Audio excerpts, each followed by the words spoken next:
All right, so I may not be cruising, but I got my cruising shirt on, which, by the way, these two made us get the cruising shirt. And what, garage shirt? I want podcast shirt. We are the original boys with the garage shirt and the cruising shirt. So if you want to go pick one up to help support the podcast, you can do that over at MartiniWorks.com. It does not make for a good hoodie, though, because it is, in fact, a T-shirt. So now that I've done the promo... You can put it away now and put your hoodie on because it's like 20 degrees out here. Yeah, just know that he's wearing it while he's talking. Yeah. You have to use a little bit of imagination. All right, well, Alex is doing that. Why don't we hop into it? What's the update on the cars, boys? What have you been doing? Oh, boy. Well, I know we just keep pointing this direction for those that are watching. S2K's like a hell of a lot better. S2K has some other parts on it. There's like more body panels on, and it like is lining up. I'm so goddamn excited about this car. Dude, it has, there's one thing that Dakota says some things right every once in a while. All the time, actually. But. And Dakota said something where he's like, when you start getting back into this car and it starts making actual progress, he's like, I feel like you're going to fall back in love. And he is 100% correct because I spent the day learning how to do fiberglass work with Jackson, How'd that go? Joe, Eric. Fantastic. Learned a lot. Definitely learned that our little, basic masks that I used to do fiberglass, not what you're supposed to do. So I got a respirator now. Thank God. Fancy. But no, it was awesome. Learned an absolute ton. Cannot thank those guys enough. And really got everything connected and looking proper. So I learned how to heat fiberglass. I learned how to cut it. I learned how to shape it. What did you all have to do? Because it looks like it fits a lot better. Way, way better. Yeah, so a lot of it kind of came down to understanding how fiberglass, essentially, like how you can cut it to make it look good. Okay. I just figured you cut the parts that touch the car, and then you just eventually it fits, And he's like, "Well, no, you got to look at the body lines first." So we went around the whole car and looked at like the gap in between, how things were currently mocked up, and figured out, is it too tight? Is it not too tight? And it was just a really fun game of learning.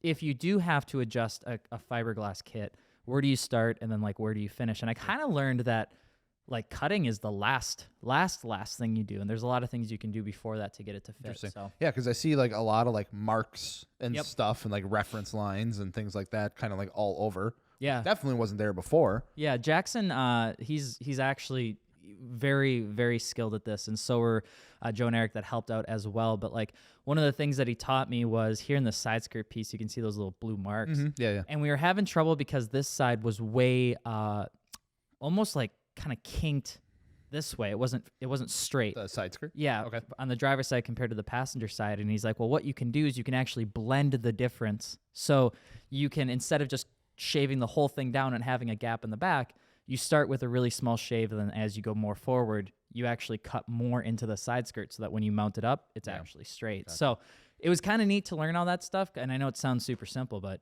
I mean, I ain't never done it before. No, it's really interesting daunting to me because I've never purchased an entire body kit, and I assumed that only the cheaper kits, like you had to do a ton of work to get to fit. And it's good to know that, like, if you're going to purchase a body kit, chances are you're going to have to put some elbow grease and probably learn some stuff about I think fiberglass. There's a reason they put professional installation. Well, they put that shit on everything. I know, but nowadays, especially for body parts, dude, I think it's a whole nother world. But it really came together. You can tell, like, when somebody that's done it before and knows what they're looking at, holy shit, the kit wasn't broken. It just needed some finesse. So shout out those guys for coming over to help, because it's come a long way. It's been really awesome, and Chris at APR Performance has been super helpful too in terms of like reference points and stuff like that. I would say this the video that I filmed for this, that's probably not going to go up until February or March, I want to say. Sure. Because I want to get everything done. I don't want to just like drop a video and wait 3 months. It's been I'm really excited for that. Like, I'm really, really excited for that video, and I hope people like it, because it was a whole different thought process to edit that one, and it's cool. Yeah, it's nice to get the behind the scenes on the podcast. Oh, yeah, and if you guys aren't subscribed yet on the MartiniWorks Podcast, please be sure to do so, because it helps us grow. Yeah, Dakota, absolutely. You got some parts for the Supra? Yeah, I got some Supra parts. Ooh, that's been a minute. Because it's 500 horsepower. Oh, no. Alex made TikTok saying my car is 500 horsepower. It's not 500 horsepower. I think I have never gone around saying that, so I don't know where he got that from. Anyway, I just figured downpipes in a tune, Supra, 500 horse. Yeah, that's what the internet wants to think. Supra kind of has a front end when it's stock, and you look at it like one of those ugly fish. I don't know what the name of the fish is, but it looks really weird, and I don't even actually. Most fish are ugly. One second, I want to pull this up. Like a hammerhead? No, not all fish are Like a grouper. Name me two pretty looking fish, and the swordfish doesn't count. Bluegill. dude. Bluegill? You think You're bluegill's just pretty? You Wisconsin, we're just naming lake fish, dude. Like this. Yes, I just typed in ugly fish and it came up. Oh, the blobfish. Yeah, it is blobfish. Okay, blobfish. Sorry if you're watching. Google blobfish. The Supra front end podcast. looks like that. The nose of the Supra comes down just like that, and I haven't been able to unsee it. So I wanted some stuff to spruce it up, and there's these things called air diverters, and in like. Not the fog light bezels because it doesn't have fog lights, but if fog lights were there, you know what I'm talking like that lower part of the bumper. The carbon goes into there and it fits on top and it protrudes out and makes it kind of have a sharper edge up front, and it looks really fucking good when it's paired with canards. So the air diverters I got from a 90 shop, and they're what kind of coating is put on? It's a new type of coating, and they actually feel different. Like when I pulled them out of the box, I couldn't believe it. It's like they're like glossy glass type feeling. Yeah, it's wild. Laid it thick. Like it's like ceramic coating, but even further than that. Oh wow. Anyways, so I'm gonna be putting those on. I'm just trying to source some canards because I think if I'm gonna do those, I'm also gonna do canards and it's gonna get aggressive. But now what's troubling me is I do that much to the front, the rear has nothing, especially since I completely blew off the fucking rear spats on the highway. So I don't know. Gotta shop around, see what I'm doing here. But some, like side parts nonetheless. Do you think you're gonna take like? I know you've been talking about this last year, how you really wanted to start getting more into like driving the car and maybe tracking the car. Do you have any plans to get that thing out to like Road America or anything like that next year? Yeah, I actually wanted to get it on Road America this year, but that didn't happen. But at least we got to take it out to US Air, so that was good. But yeah, I really want to get it out on Road America and try that out. It's just drive on the track is fucking expensive, especially if you pick up like the track insurance. And it's also scary. Yeah. I remember the first time I paid for track insurance on the R8 back in the day. That hurt. I could not pay that now. Holy fuck. That's what I'm saying, dude. That's what I'm saying. So I was like, okay, maybe put that inside. But it's just like a bucket list thing. Like I want to get that car on Road America. Yeah. I mean, technically, it's been on Road America. But like the go-kart. Yeah. It's got the full experience. Yeah, the Motorplex or whatever they call it. Gels, what do you got? You got any updates on the car? Yeah, a little bit updates. Doing stuff the daily. Getting some new wheels and tires thrown on. Which is exciting. Got some Koenig. MartiniWorks. Yeah, you can get all this stuff in MartiniWorks. Got some Koenig wheels that just arrived the other day. Just waiting on the old Continental Viking Contact 7s to show up. We're going to have a good old winter setup that should look really good. Hell yeah. Which I'm excited about. So, obviously, that is my daily. We drive a lot, whether it's taking you boys somewhere or if it's heading back up north where we do get like 5 feet of snow every other week. Yeah, it's definitely going to be nice. I would like to say on the record, Dustin's Cat Eye, #1 vehicle for me to be passenger princess in. I absolutely love the passenger seat of that truck. I could just sit there for days. #2, Gels' BMW. Yeah, the only thing is Alex's arch nemesis with my cup holders. Those are the dumbest location cup holders I've ever seen in my goddamn life. Those are terrible. For reference, it's a E92 328i. You know what I'm talking about. It's a piece of shit location, dude. It's the dumbest. It's like and the thing about it too is they have 2 of them. They're like, we're gonna put it right next to your kneecaps. It goes above both kneecaps. Yeah, if you're above 5'6", you're in trouble. Yeah. And the thing is too is I always do the same thing. Like I'm usually like adjusting myself, like pulling down my, kind of just getting. What? You know what I mean? You know what I'm saying? What are you doing in my car? Listen, bro. Okay, you kind of got to get as a man. You got to get comfortable, and when you're on the long car drives, you don't want anything bunching up. So it's like I go to like kind of just like adjust myself. And my left knee will go up, fucking smoke your Monster Energy, and I'm like, oh no. So then I go to adjust my rights, knock up the other one, and now both of them are making a mess. I will say, like, if both and if you don't know, so you imagine you're sitting in the passenger seat right now. You look forward, you have your airbag on the right and left sides of the airbag are 2 buttons you push, cup holders. and these cup holders come out in a curved in manner a more intrusive directly way. at your Worst kneecaps spot. for both of them. And like sometimes like if you're getting in the car and the cup holders are already out, it's like That's why you're going to hit something. That's why it's amazing that both of those are still intact after all this time and after all of the experiences with Alex in the driver or passenger. I'm gonna seat. take those cup holders out at some point in our friendship, and I'm That sorry. was the biggest afterthought I've ever seen in a vehicle. They were like, Oh, they're off the press. Couple Yeah. of them were made, and they're like, we didn't put in fucking cup holders. Oh God, What do we do? We could put them in the middle. cut a little slit right here and a slit here. It will just put some plastic in Fuck it. the passenger. They're fine. Yeah. That is the most wild cup holder setup I've ever seen. Anywho, so that's exciting. Getting a nice winter setup. You'll love those Viking Context hubs paired with the all-wheel drive. I think it's gonna rip. So yeah, really looking forward to that. And then it really makes me want to take some like trips up north to maybe get back into the old snowboarding game a little bit. Haven't done that in a long time. So That's kinda having a vehicle that I know would be able to get me back up there. Yeah, Great for White sure. North. that'd be super fun. Looks fun.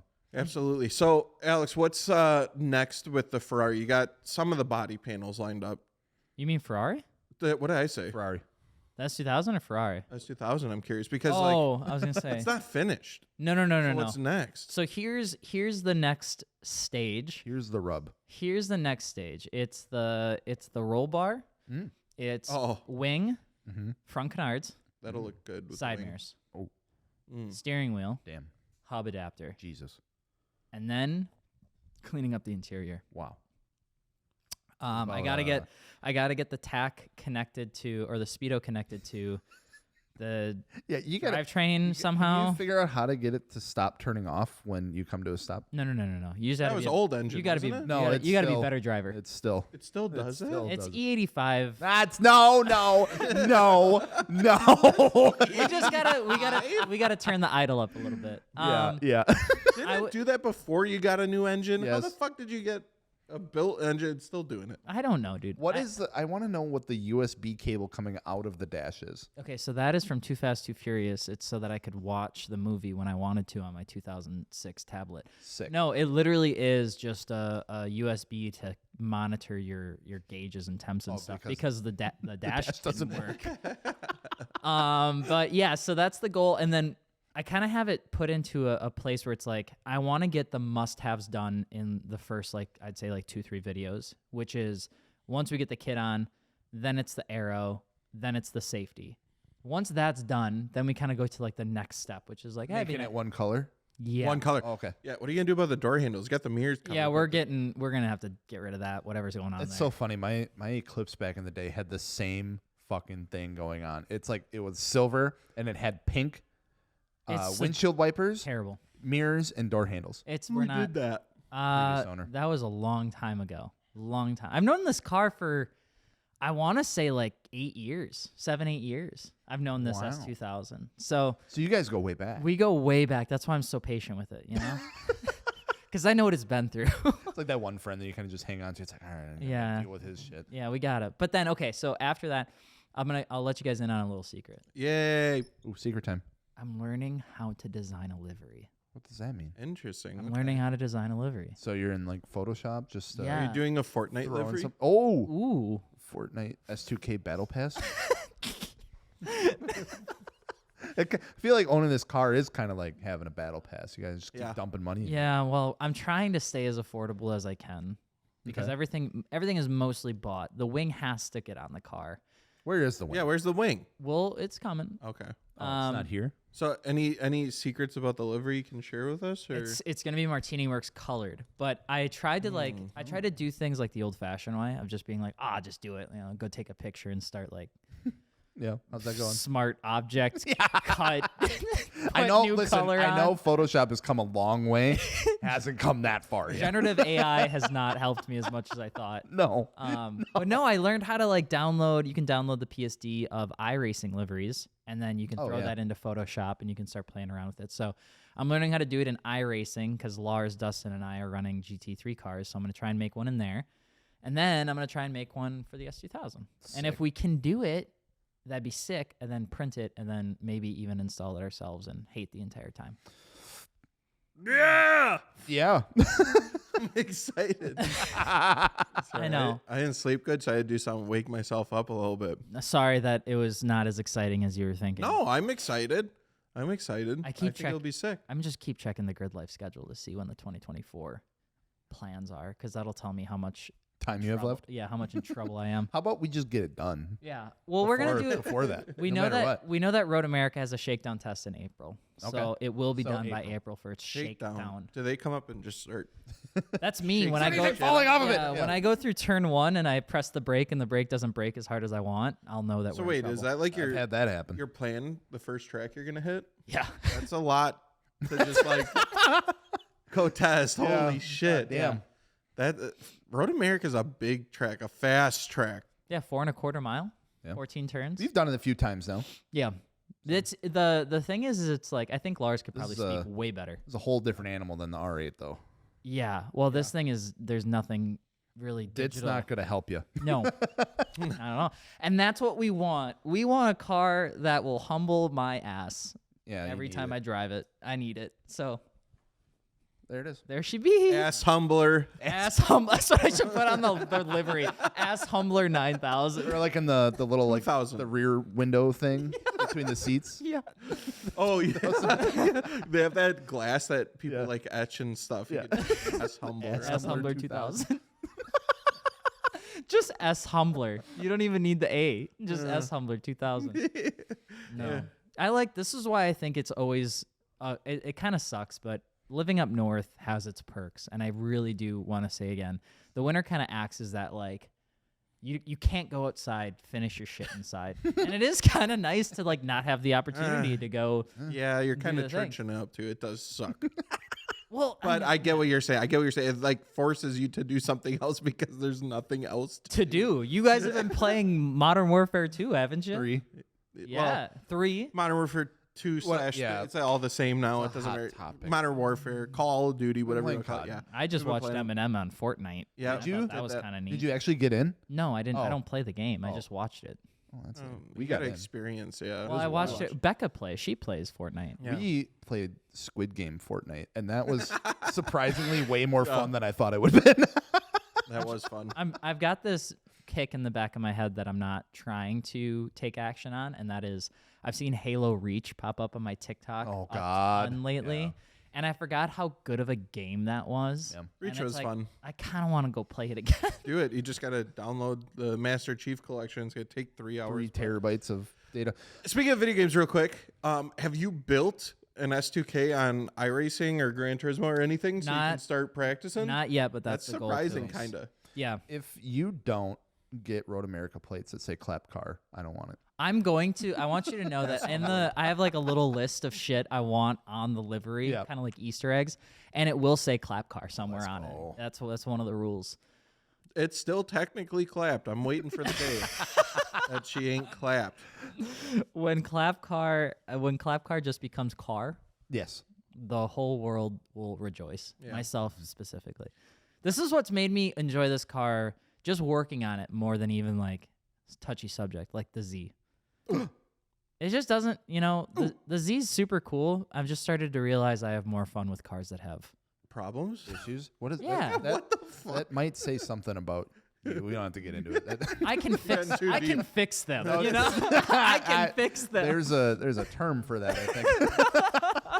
God damn, Alex. I know. That's why we can't have nice things. Well, I haven't seen the Z in a minute. You tucked her away. She's gone. she's gone. She's Pretty set. much doesn't exist anymore. Yeah. Well, because after that we got to work on the 430. This thing. Wait, what? Yeah. What do we have to do to that? A lot. What do you What? mean? There's like Case 6 swap. boxes over there, bro. There's a ton of shit we What got to do needs to that to thing. be coilovers? It better be one of them. I really want to, but air suspension's right there. Air suspension in car. No, air suspension out of car, bad suspension in car, bad Yeah. out, good in. The and good we news, should it's be just fixed. it's just the management, right? Yeah. So I that's do only really just the want to do worst part of coilovers. it. Trust me, I do want to do coilovers, I know. but we're not there. You have things to fulfill, but it looks like, ooh, yeah, there's some goodies back there. Yeah, Veltronic. Nice. Got some injectors we got to Yeah. fix in there. I got to get new speakers in this car. New speakers. Yeah, it sounds like Listen poo-poo, big to your big beats. So, what kind of speakers does Ferrari put in there? probably Do you shitty know? ones. Oh, I'm just curious. When I looked up hey, what size speakers are in this car so that I can get new speakers? The first response was, as typical, why do you need to replace the speakers? The Ferrari ones are fine. And if you don't like it, just turn the volume down and listen to your exhaust instead. Bitch, I just want better speakers. Why are you judging me? Cruising with good music is fine. I understand definitely like hearing a good exhaust. Dude. I get that too. But like having music and driving is important. You put me on the like Mac Miller, what is it called? Like Tiny Concert, Little Concert. Oh yeah, the MPC Tiny I put that on a CD, and You put the whole thing on a CD? Midsummer in that car, windows down, listening to that Mac Miller. That's a vibe. That's a good time. That's a whole vibe. I do like that. All right, yeah, you need better speakers. All right, well, we'll be back in a second. When we come back, we'll be talking about someone sent us a message and wanted us to cover something. Ooh, before we do that, though, the words of the sponsor, Continental. Welcome. Thank you so much for being the official tire sponsor of the MartiniWorks podcast. If y'all don't know, you're on Continental Viking Contact 7s. Yes. You're on Continental Viking Contact 7s. And the DWS06 Plus. And the ECS02s. yeah. And I don't have a car in the wintertime.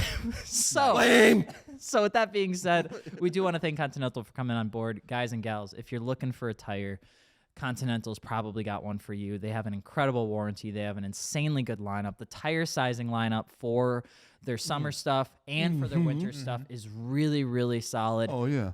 And on top of that, if you guys are looking to get a set of Continentals shipped to you, MartiniWorks, we have them on the website. You can also get them mounted with wheels and shipped to your door, which is awesome.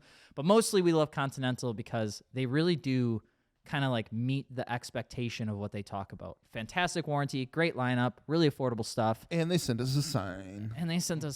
Sign's pretty cool. Yeah, with that being said, now we're going to take a break and we'll be right back. Okay.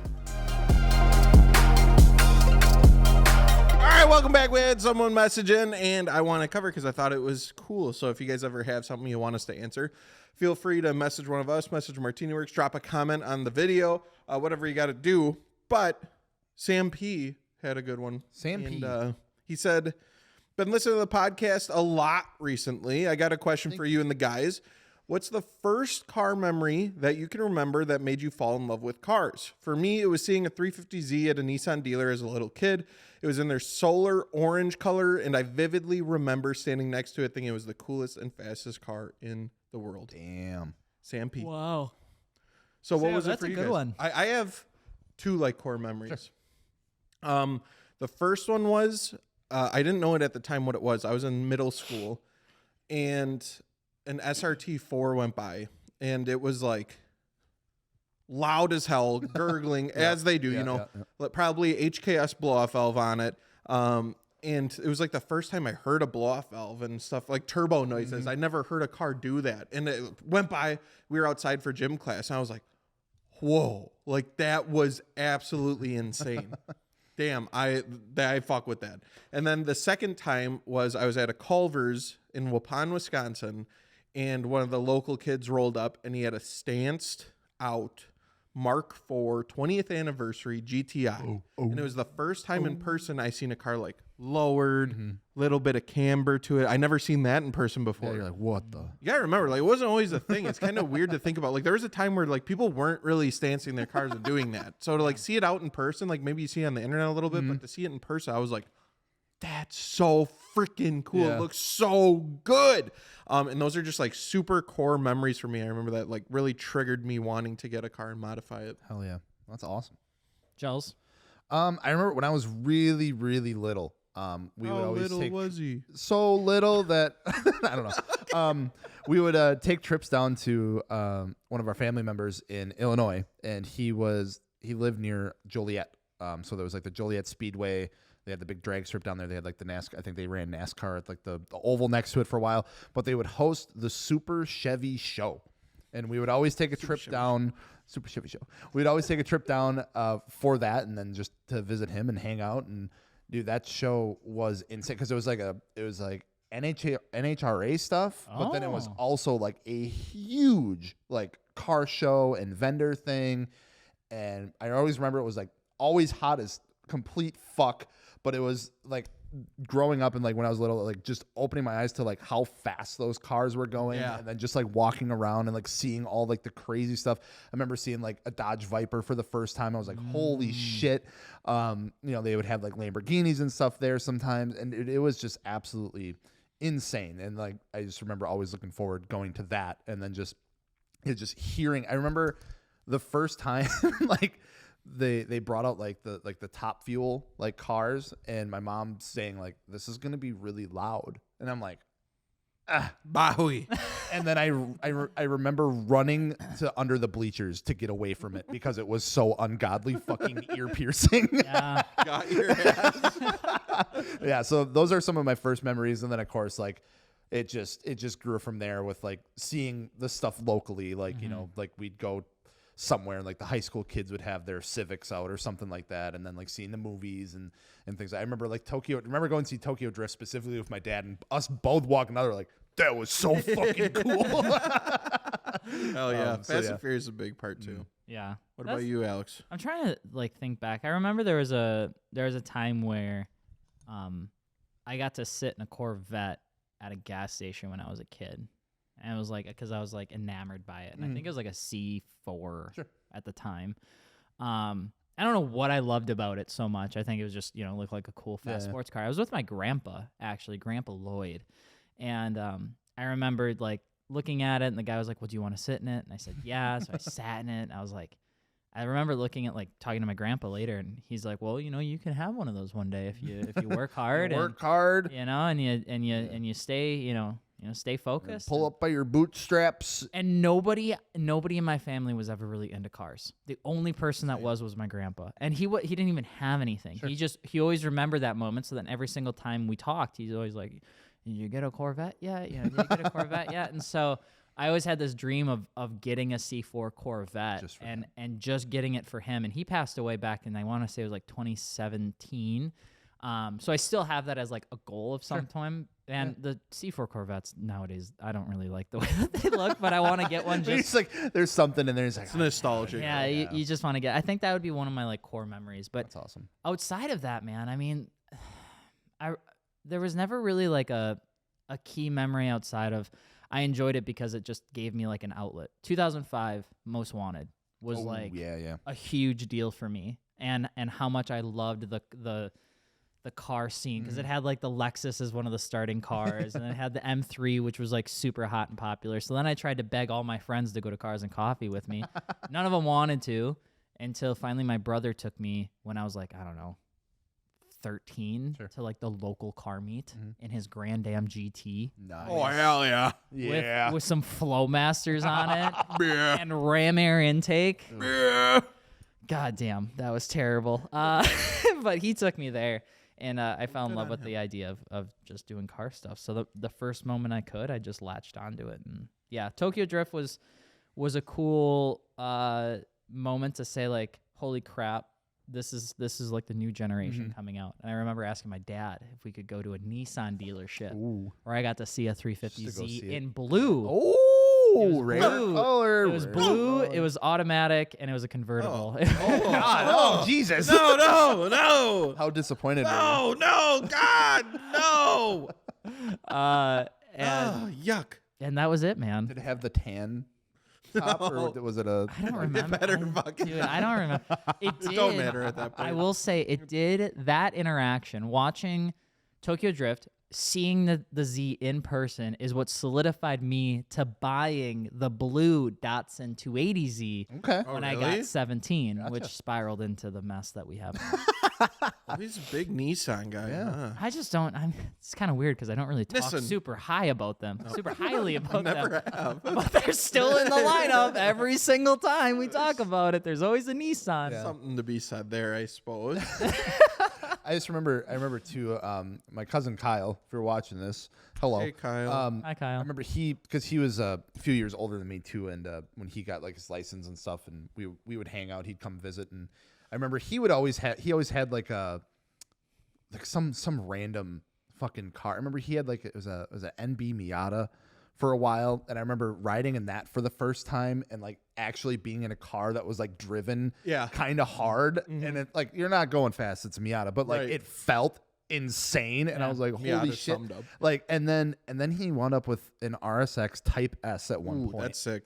And go Kyle. It was like, seeing like the manual transmission and then like riding in that car and like hearing it, I was like, yo, this is the shit. Yeah. Like that. So that was also like another eye opener, because I was like a little bit older and like understanding like more of the stuff, and like, that's super cool. That was really cool too. I always look back, and I don't know if you guys remember that, but there's always people in our lives that you may not even be close to now, but they were like the introduction into a certain maybe type of car. Right. Like Yeah. Sam Spooner. None of these guys are going to be listening to this podcast because they're all doing their own thing. But like Sam Spooner got me into the concept of like Volkswagen R32s. Adam Rawl got me into the concept of like Audis first, and then maybe Volkswagens. Sam Butler got me into S chassis with his convertible SR20 swapped, 240SX, as he like was just learning to drift. Now he's at US like all the time at all the club.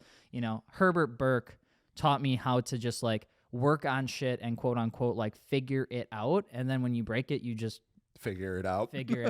Deal with it. So there are always these people around me. Michael Shaw taught me a lot about motorcycles. Sure. As he was also learning about motorcycles. I ended up having like 10 of them. But yeah, I forget that you were really into that for a while too. But it's kind of cool to see. Hopefully they're all still doing that. Some of them are, I think. That's some good. of them Yeah. are. But yeah, did you guys ever have like a friend Oh, absolutely. that was like that got you into something? Yeah. Well, that helped me with the car scene tremendously, because again, like my family wasn't really into cars. My brother was a little bit, but more so in the fact of like, let me get an old car and like keep it nice and pristine and not so much modification wise. And then my dad, who's a mechanic, knew how to do all this stuff, but he's like, fucking leave it alone. It's not broken. It's a nice car. Just don't touch it. It's nice. Yeah. Don't be doing stupid shit to it. Don't put 4 12-inch Type R subwoofers in your PT Cruisers. The engine's going to blow up. That is fucking stupid.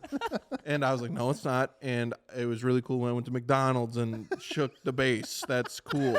No, now it's so funny. Yeah, I look back. I'm like, God, I was so stupid. He's 100% right. Anyways, so I never had that background. So I relied heavily on my friends around me, and thank God for them, because I wouldn't be where I'm at in the car scene without those guys, because I had no way of learning. And like even then, like originally getting into it, YouTube still was so young. There wasn't all the tutorials that are out and stuff now, so you just had to figure stuff out. And those are rough as fucking. God forbid you ask anything on there. Use the search function. Yeah. Luckily, I had a really close friend, Dylan Westemeyer. He had a SRT4 at the time. I had a Cobalt SS. So it was like that perfect like rivalry. Like we have similar cars. Who can make the fastest one? But he went to school for like to be a mechanic and stuff. So he knew all the like bolt-ons and stuff. So he was able to help me do that anytime, and he's always willing. And then my buddy Dakota Neff has the same name as me, so things got real weird. But besides that, he went to school to be a motorcycle mechanic. So boom, I'm surrounded by 2 guys that went to school that know their way around that kind of stuff really well, and they helped me out with modifying all my cars. Nice. Everything I've ever done. They were always willing to be in the garage. We were literally out there. I remember one time me and Dylan were installing a short throw shifter in my Cobalt SS, and he's like, "Oh, yeah, that'll be stupid easy. Let's do it." We started at like 8 p.m. That's how all great stories start. It is 5-6 a.m. Yep. And we are getting it. We are having trouble with the shift linkage. Like we get it all assembled. All of a sudden, no gears are in it. Take it all back apart. Doing all that shit. We get it all in. He's like, all right, let's take it for a ride. So we go get on the highway, do a pull, make sure all the gears are going through. As I'm pulling on the highway, an NSX pulls up right next to us, like a 90s, 2000s NSX. We're like, holy fuck. And then you hear him downshift. Bah! I'm like, oh! So I downshift, and we fucking raced from, on a track that was a closed course. In Mexico. Beaver Dam to Waupun. That's just back and forth. And I think the guy was really pissed, because I'm not shitting you. I'm not saying this for you. I beat that NSX every single time in my Cobalt SS. And that's such like a core memory for me. Like doing a mod that you can literally feel, and then going out and using it immediately, and then us just giggling like little schoolgirls because we're racing a fucking NSX. That is such a you unlocked like just a core memory just now, which was, I don't know, and maybe it is the same nowadays with a different bout of cars, but I remember the turbo 4-cylinder front-wheel drive cars having beef with everything that moved, especially everything that moved had beef with the turbo 4 cylinders. Especially like Supra NSX and even some of like the old like Nissan's RX-7s, things like that too. Yeah. Because I remember this for a fact, and that's why when you're talking about this, I just like it all came back to me. There was an era. There was an era where Turbo 4 front-wheel drive cars came ready for smoke. Yeah. It was the GST DSM guys. Yes. It was the SRT4s, the Cobalt SSs, Mazda Speed 3. Speed 3s. And when they showed up, dude, they were looking for Supras, NSXs, RX-7s to just humble. WRXs, STIs. That's all they wanted to do is they wanted to humble the fuck out of these. And they fucking did. And they did. I remember, too, coming back. Dude, we used to go to Highway 100, the racetrack that's not off the road. of Milwaukee. Downtown Madison, big cruising spot. And one time, me and Matt Wirtz, I talk about him a lot on the pod. He had his STI, and I had my Cobalt SS, and we did some highway pulls. Fucking roasted him, bro, in my Cobalt SS. It humbled people. I remember going on a ride along in a yellow turbo MR2, and I've talked about this car a couple times. And it was him and his brother. They had like twin MR2s, and both were like 600, 650 horse. Yeah. Jesus. And he's like, "You want to go for a ride along?" I'm like, "Sure." So we do a ride along on the Eau Claire like circle loop, and there was a silver Supra that was also in this cruise. And I remember the guy looked at me and he's like, "You want to watch me humble somebody?" And I was like, "Sure." Pulls up next to him, and we're like coming down over onto this bridge where like most of the pulls happen on the North Crossing on a closed course in Mexico. Right. Yep. And I have never felt a car like do what that MR2 did. And as he's doing it, I look over and the dude's got the biggest smile on his face because this turbo MR2 just spanked this Mark IV Supra. And we get back and he's like, do it all day. I'd do it again. Like he had it out for these people, which was like, fuck the big guy. Yeah. This shit's dope and fat. Like, I don't know if that's really happening nowadays. And if it is, like, who's got beef with the big dogs? Is it the 335 guys? I don't know. It is a lot different now because, like, I don't know, those turbo front wheel drive cars are really getting killed off. Yeah, you know, like really there. what it turned into old, cruises, they're getting darts, economy cars that didn't have a performance trim. You had the Focus ST for a bit, which that was fun. Yeah, that was fun. But now ST. that got killed off. I don't know about the Fiesta Focuses are done though, unless you're in Europe.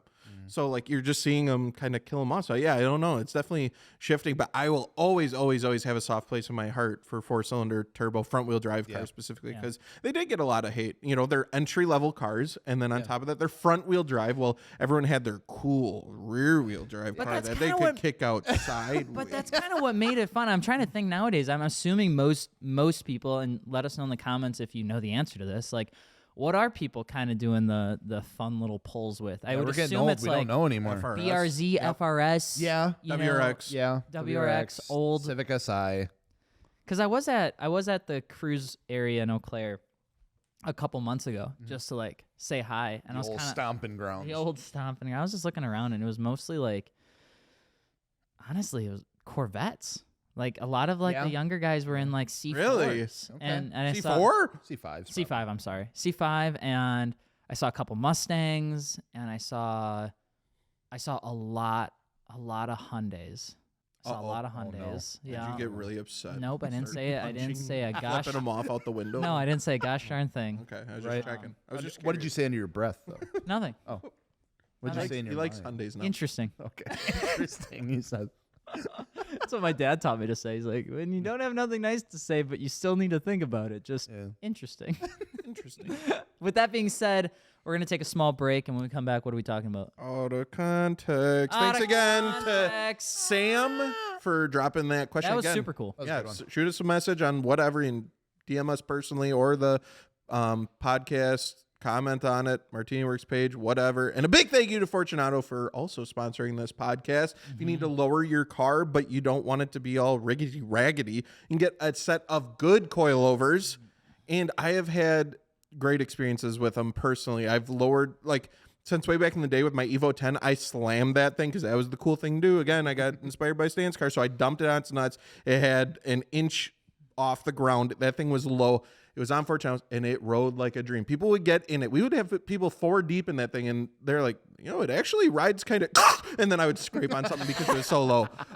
But it did ride really, really well. And then now, as I've grown up a little bit and got more focused on like track-oriented things, guess who's there for me? Fortunato. They do the trick of track the Supra a little bit, and it's been running good. So big thank you to Fortunato. Check them out at MartiniWorks.com. We are back, and just kind of coming off the cuff of the Fortunato comment that you made, it did make me think on how long the Fortunatos have been in that S2000. They've been in there. Is it on Fortunatos already? A long ass time. Yeah, we got more. Hold on, you got Gen 8s. Well, we rebuilt them for a bit, and now I think we're gonna throw the Gen 8s in there just because they're there. So Ray, I think we're keeping the Gen 8s. I'm sorry. You can have the Gen probably 5s that are in there back if you want. He's still literally looking. They're in there, brother. Yeah, brother. They're green. Actually, it's blue. Yeah, they are blue. Fuck. The locking collars are blue. Those are Fortunatos, though. Yeah, thank you. So before we jump into Checks out of out. context, I do want to ask you guys a couple questions. He says, "You good? What happened?" Those are sponsored. Don't break them. Oh, I'm just being cool. It was so cool. So, You wanna best ask me cars for 2024. Car and Driver just came out with their list. Oh God, And it's that time of year. Yeah, I man. sometimes got beef with them and their lists. That's fucking You paid. fist fought with those guys. last Yeah, year. and I'll fist fight them again because it's so dumb. Anyway, so they came out with their 10 best. Okay. Tell me what the best fucking cars So are. this just overall. These are the best. Yeah, cars? and so remember, Car and Driver, they try to look at like not just the car for what it is. They try to think about it as like an emotional, good, fun car to drive. Like it's got spirit. Okay? So Hyundai Telluride. Okay, so I'm gonna give you the 10 cars. Yeah. You tell me if it should be on the list. Yes, no. Okay, and this is top 10 best cars of just 2024. 2024. All right. Top 10 We're best. going into. If I haven't driven them or rode in them, I'm gonna go based off of appearance and brand. Yes. Okay.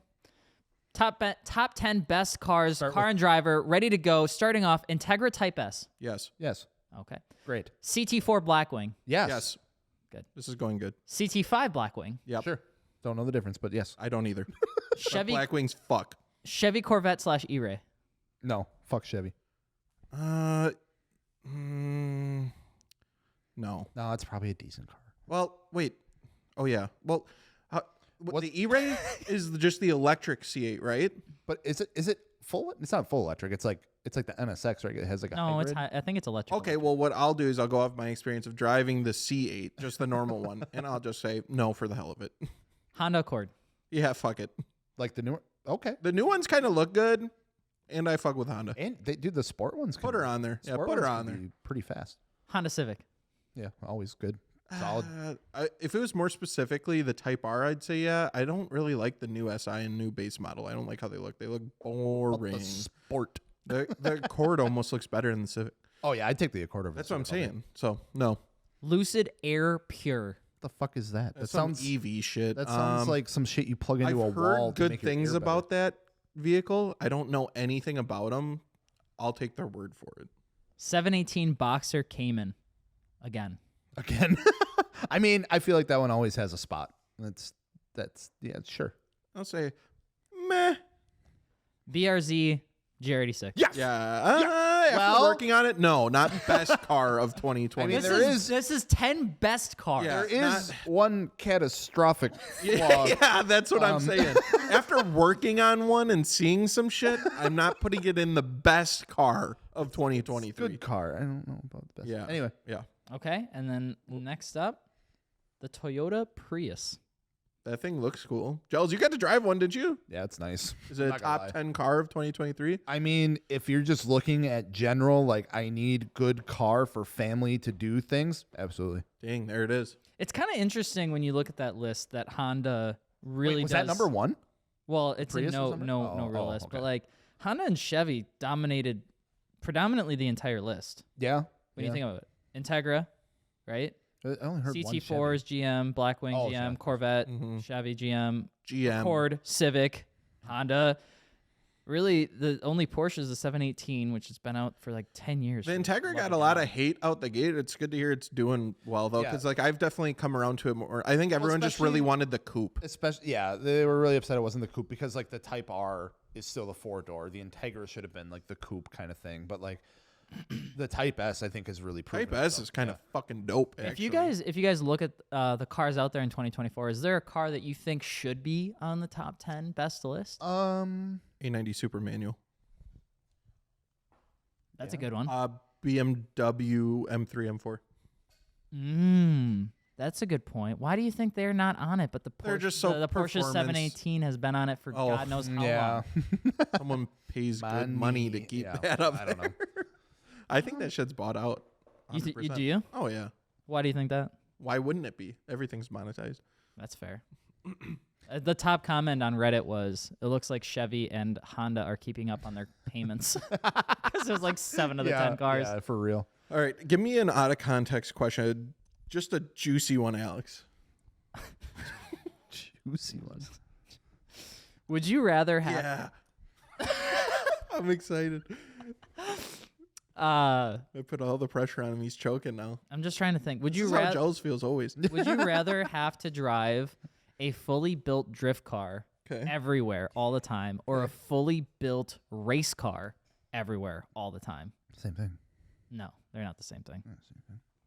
I think the differences would be minute, wouldn't it? It'd be more like you're gonna have the same setup. struggles. Yeah. I'm gonna take drift car. Drift cars overheat. No, they So don't. do race cars. Yeah.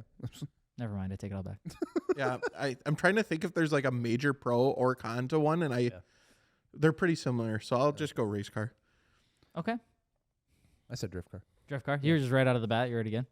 Would you rather have a seat that is just slightly too tight around the ass cheeks, or a steering wheel that's just a touch too loose when you go to turn it? What?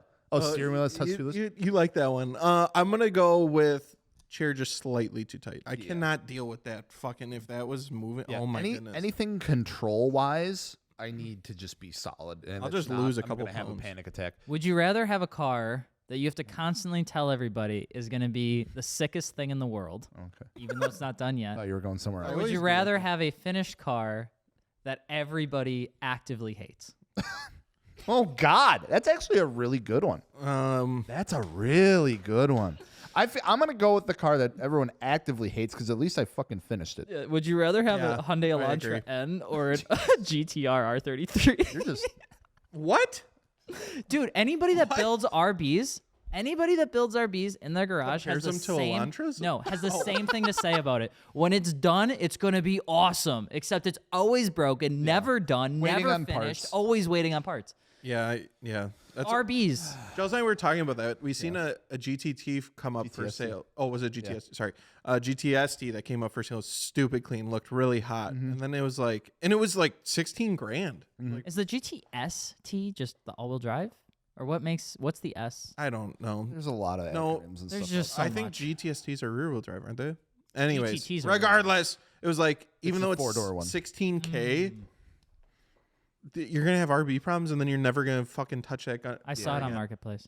I just feel like RBs are like, it's I don't know. I just think they're not. It's tricky in the United States because everything's so fucking expensive over here and it takes forever to get. Like, there's other areas in the world where obviously it's a lot better. Like Australia, New Zealand fucking love RBs because they've had so many. They're everywhere. They came to their countries to begin with, so it's like they have access to this stuff where we never really got and RB30s. Would you rather have it where every time you press the gas, it also activates the horn? Or every time you press the brakes, they completely lock up? Oh my God. My social fucking anxiety? like just anxiety. So I'll just lock the brakes everywhere. I'll learn how to engine brake as much as I can. You could kind of finesse it a little bit with some engine braking, but I mean, you also could try to like finesse the cruise control, maybe. True. So Yeah, I would. Then set the cruise quick, and then you're off of it. I'd figure it out because I just walk. Would you rather have to manually adjust the seat every time you get into a car, or manually adjust your mirrors? That means you have to like get out and like, manually adjust them. Funny story. I actually did this, and you're gonna have to deal with this too. And I'm gonna make you go through hell like I did, because I had APR mirrors on my Evo 10 because they looked dope, but they're completely manual.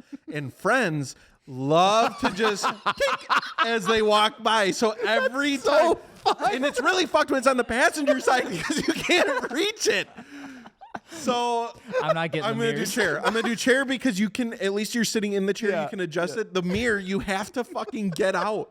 I remember when we went to Driver too. The Supra that you had was like that. He's like, you'd sit like, God damn it, you gotta get out. Go change the mirror. Yeah, you were like helping me at the gas station. I'm like, down. Like, okay, Giles, can you just please? That's the other thing. I've tried like 4 times. When you do the passenger mirror, you're guessing. You're like, I think it's right that you get in. You're like, fuck, it's pointing at the sky. So yeah, no, seat 100%. That was easy one day. Just judging off his answer, I'm doing. I feel like that's. I'm totally doing it to Alex. I'm gonna walk by and just kink that mirror down a little bit. Would you rather have to drive your car in the same exact position as your significant other drives the car? Or would you rather just always run with a slight wobble in your front wheels? Oh my God. This seems targeted.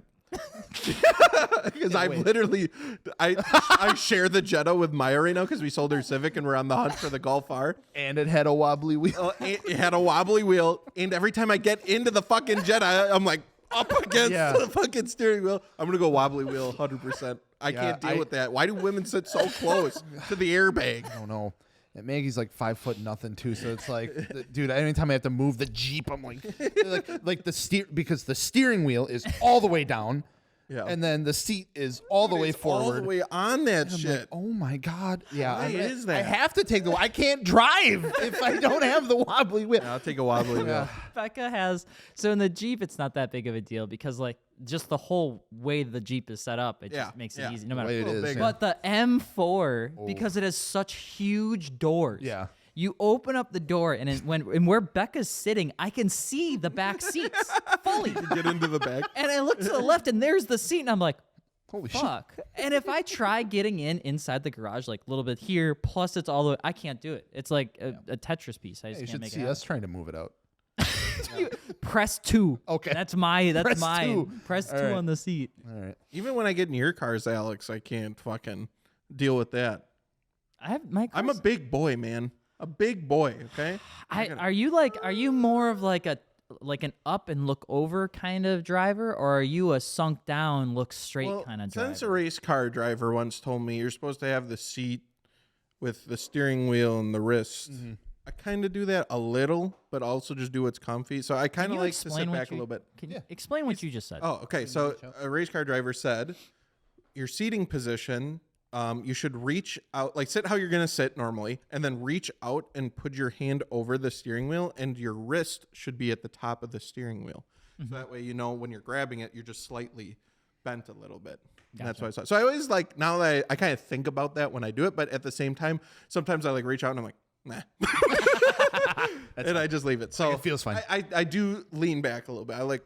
You got a little angle. A little bit. But the guy that I bought my GTI from, dude, I have you ever seen that. those like Honda guys do? They'll lean the seat all the fucking way back. Where like just like the top of your eyes are above the window, and like you can barely fucking reach.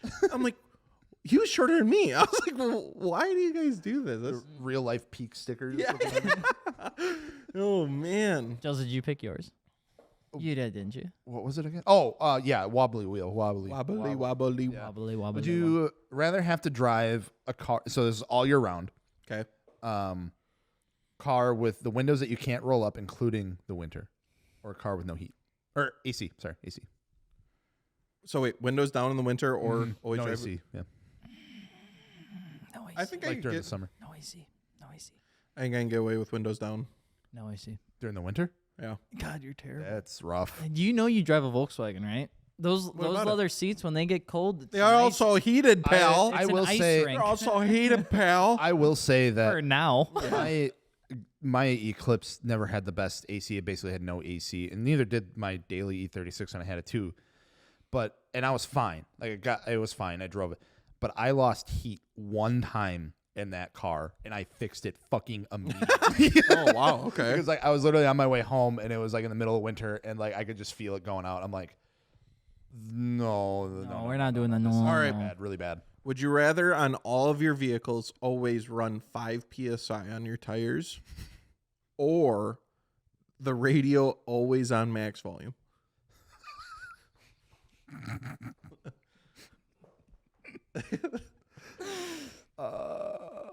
I couldn't do Does the it have volume. to be playing? I couldn't do the volume. If you don't choose a song, you can choose a song, but if you don't choose a song, it's just radio. So I can't turn it off? No, it's always max volume. Tires. Yeah, I'll do tires. 5 psi. 5 psi is gonna be fucking rough. Yeah, I know. That's gonna be a lot of bent wheels. All right, speaking of tires, Okay. would you rather have tires? I'm talking like rubber bands, like way too small, like accidentally ordered way too small tires, because I definitely didn't do that when I was younger and it turned out horrible. Or balloon tires. That's a good one actually, because I fucking hate balloon Because it's like tires. very obviously very small.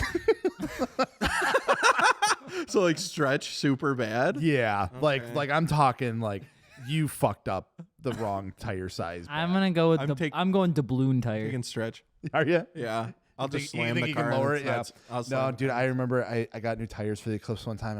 I remember it had balloon tires on. I'm like, I don't want that shit again. Mm-hmm. And so I'm like, did barely any research, and it was like, this size seems fine. And I think it was like a 195 fucking 35 or some. It was something ridiculous on a 17 by like 9. Yeah.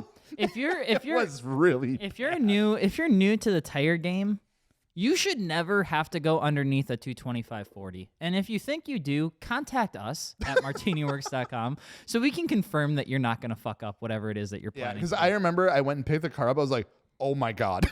Dude, I made the same way back, and it would have been when I was like 19. I made the same mistake. I had a C5 A6, wanted really just like thin tires. So I went with like, I think they were 215 35 18s or 19s or something like that. I mean, they were thin. But I had a C5 A6, which is a dang near 2-ton car. Yeah.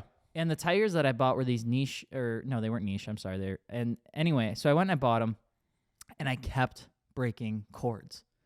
I kept breaking cords, and I could never figure it out. Well, it turns out the tires that I ended up buying didn't have the load rating for the car at all, and they were stretched so thin so that when I turned really hard, or if I turned really hard and hit up, the whole thing would just shatter on the inside. Oh my god. So if you ever have to go and like you're questioning like what you can do with tires, just reach out to us. We'll make Interesting. sure you won't make the mistake, because that is the worst thing when you make the wrong tire decision. Here you go. Ugh. Yeah, that.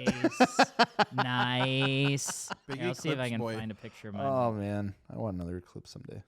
What's the one car you look back on and you're like, God, I wish I never got rid of it. My hearse. No, I'm glad I. If sorry, I don't. totally missed that. I feel like I've been pretty decent with like the cars I've got rid of. The one I would say the one that was probably closest is probably that for us. Wish I would have maybe hung on to that one because it was such a good car. TDI Sportway. I'll never shut up about it. I'll yeah. never, ever shut Really- up about it. Only car I regret selling. All the other ones I do not regret selling. You didn't. Here you can see the wheels before I got coilovers. That's gross. Alex. Yeah. What That is was- that? That was a problem. What is that? Hey, hold on. Let me redeem myself. That's let what it me looked see. like after. Oh, let me see. Come on. I want to see it. You're having it It's covered better. up. It's better. I'll tell you the picture. The fitment is okay. It's solid for a young kid car. It looks good. Better than mine. You could tell that I was, around the or you windows. could already tell that I was 19 going on 35 Yep. when you're modified. Well, it's not bad though. I've seen C5, way worse A6. for younger kids. Oh yeah. There's a whole trip down memory lane. Look at this. Oh, I remember that. You remember that car? Remember that car? Form over function. Didn't you have a big Stance Nation decal Yes, on it? Oh, I remember that. I remember that. I definitely did. Yep. This is when I Whatever thought. happened to Stan? This is when I thought Poke was cool. Everyone there went was through a phase There where was an Polk era. was There cool, was an era. There was which was weird. I don't know why that was a thing. all those eras seem to line up around the same time. That's weird. Come on, dude. The one car I wish I could still have would be the 996. Yeah. I really enjoyed that car. That car felt That was a so cool car. weird and different and It felt fun. so weird. It was an odd experience. It was like the weird combination of like, here is some technology. You're still going to run into a wall if you fuck it up, though. And it's like the year for that car, I feel like was in the middle of a transition. Yeah. It's like, we're going to try to throw cool stuff in here, but we're also going to try to like stick to our heritage a little bit. Like, it's just a weird conglomerate. You're going to be like, it's water cooled, but it's still like 700 horsepower. I heard one of the cameras turn off. Oh. Which means it's cold in the garage. Yeah. Which means we're When was nearing the end of the podcast. I bet it was It's that not one. that one. Oh, It's is that one? Which, by the way, if you guys haven't heard yet, we're continuing to grow the MartiniWorks podcast, what we talk about, what chapters we do. So if there's anything that you want to hear us talk about, make sure you're letting us know in the comments below. The support on the podcast is always 10 out of 10. And I would say almost every single order that's come through has always been like, hey, love the podcast. Love Which is awesome. Appreciate that. That really very does much. mean a lot for us. Let's see. What other questions do we have? We gotta go, bud. These cameras are dying. I got one more, then we're Okay, done. Let's do it. Biggest automotive regret. Biggest automotive regret is selling my Jetta Sportwagen TDI. Any more questions, pal? Otherwise, this is about done. Oh, man. You go. Wide bodying my Datsun. Ooh. Oh, Made me fall out of love with the car. immediately wide bodies S2K. That's different.